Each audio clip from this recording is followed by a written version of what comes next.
Jayavarman II began work on the enormous temple after he took the throne in 1113.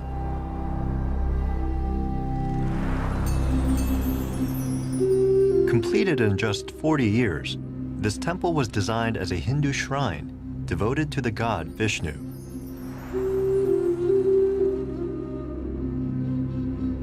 Inside, the central sanctuary featured a great gold statue of Vishnu.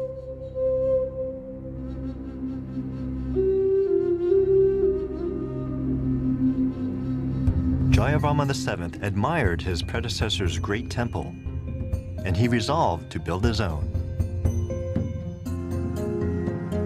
But his masterpiece would be a Buddhist temple in the center of Angkor Thom, his great walled city.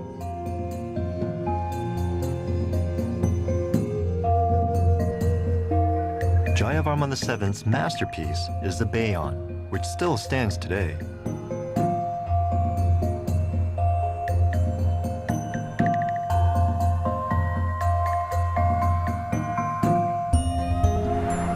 This dramatic temple is a rectangular structure 750 feet east to west by 500 feet north to south. No fewer than 52 towers rise to the sky, including the 140-foot-high central tower.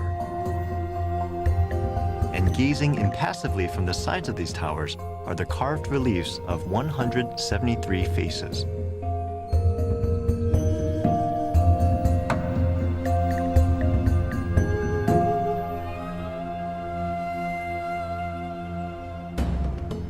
The outer galleries of the Bayon are carved with more than 2,000 feet of reliefs, revealing rich details of everyday life at the time.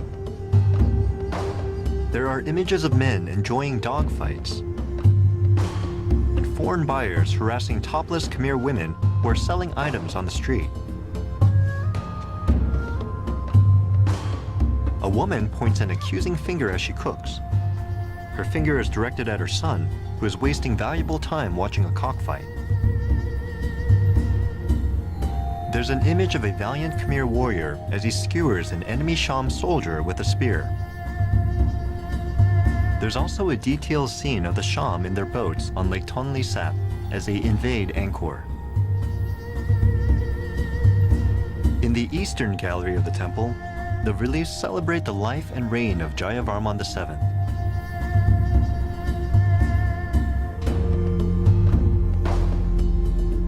There's a scene in which commanders mounted on elephants march toward the enemy at the king's orders.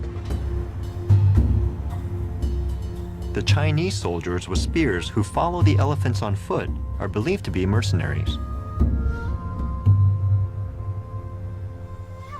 In the reliefs of the Bayon, as well as the structure's mountainous shape, there are echoes of earlier Khmer temples. But the Bayon was built as a Buddhist shrine, not a Hindu temple. At its very center, Jayavarman VII placed a statue of Buddha. Though this sculpture is from a later period, the original statue was removed after Jayavarman's death, when the empire reverted to Hinduism for a time. The original was later discovered by a French excavation team and is now displayed on the Palace Square.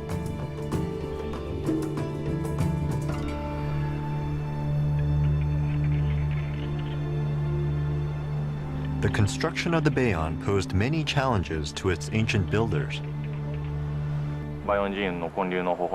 Interestingly, there is a scene in a gallery relief of the temple which depicts how the temple was constructed. It shows how the foundations were built.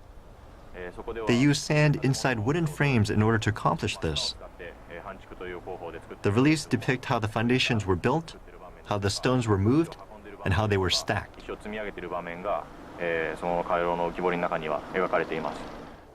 Workers had to compact the soil in order to prepare the swampy building site. Then some 420,000 stone blocks were needed for the temple's construction. The stones came from a quarry at Phnom Kulen, 25 miles from the construction site. Using bamboo rafts, the stones were floated down the river toward Angkor Thom. From the size of the Buddha statue, we can tell that it was carved from a single block of sandstone.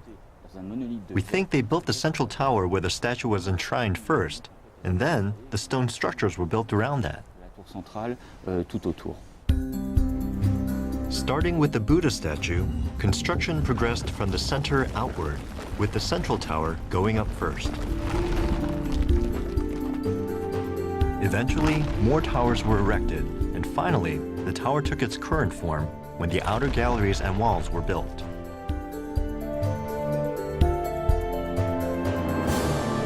Though now only columns remain, it's believed they once supported a wooden structure.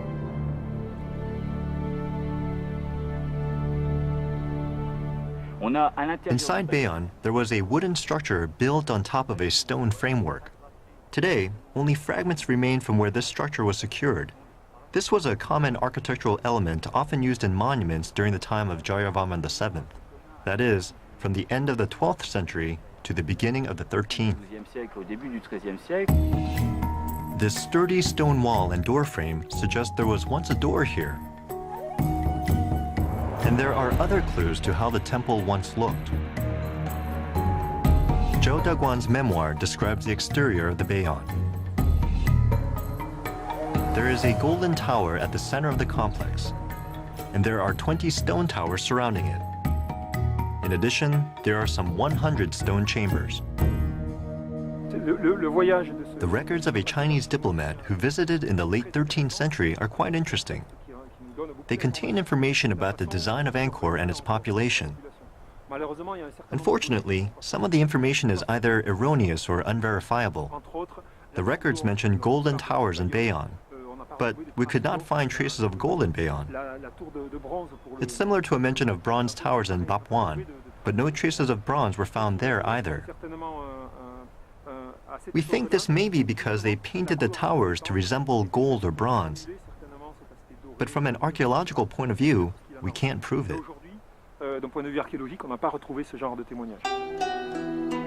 Based on evidence and expert opinions, these computer images reveal the probable appearance of the Bayon when it was completed. In the exact center of Angkor Thom, Jayavarman VII built the splendid Bayon in honor of the Buddha. The most striking feature of the Bayon is also the most mysterious: the eerie faces gazing out from the temple. More than 200 of them hold your gaze wherever you look. Some are more than 25 feet high, and no two are exactly alike. But what do the faces mean? Are they meant to be gods or people? Were they sculpted as portraits, and if so, of whom? The answers are as fascinating and varied as they are controversial. One of the first modern scholars to study the Bayon was Georges Seydes, director of the French School of the Far East for 18 years. Seydes claimed that the faces on the towers were that of Jayavarman VII himself, portrayed in the form of the Buddha. This theory was accepted as fact for many years, but recently, prominent Japanese scholars have proposed an entirely different explanation.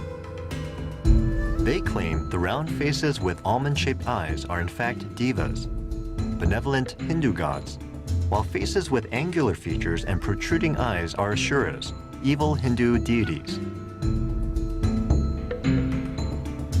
These scholars believe the faces were recarved after the time of Jayavarman VII, when the empire reverted back to Hinduism. And in fact, many Buddhist artworks were defaced or destroyed during this era. Buddhist statues were removed from temples, and Hindu statues were often erected in their place. If the Bayon faces portray the king as the Buddha, they too may have been destroyed. For the past century, Bayon has been studied and restored by a host of scholars. But there are still some 60,000 stone blocks which have not yet found their former places. So why is Bayon in much worse condition than Angkor Wat, which was constructed just 80 years earlier? A team of Japanese scholars who have been restoring the temple for 16 years believe it has to do with the stone itself. According to recent research, the ancient builders used stones from several different quarries to build the temples in Angkor, digging new quarries as older ones became depleted or hard to work.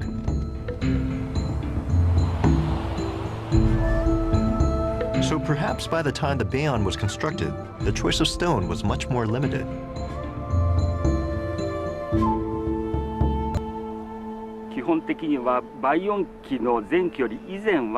The temples that were built before the Bayon era were built with high-quality gray sandstone.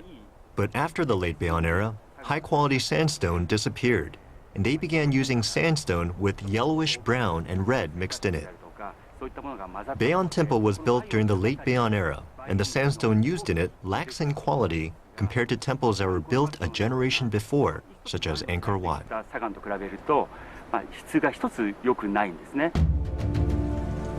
Jayavarman VII filled the Angkor region with temples and other structures. He also devoted considerable resources to expanding the city's water system.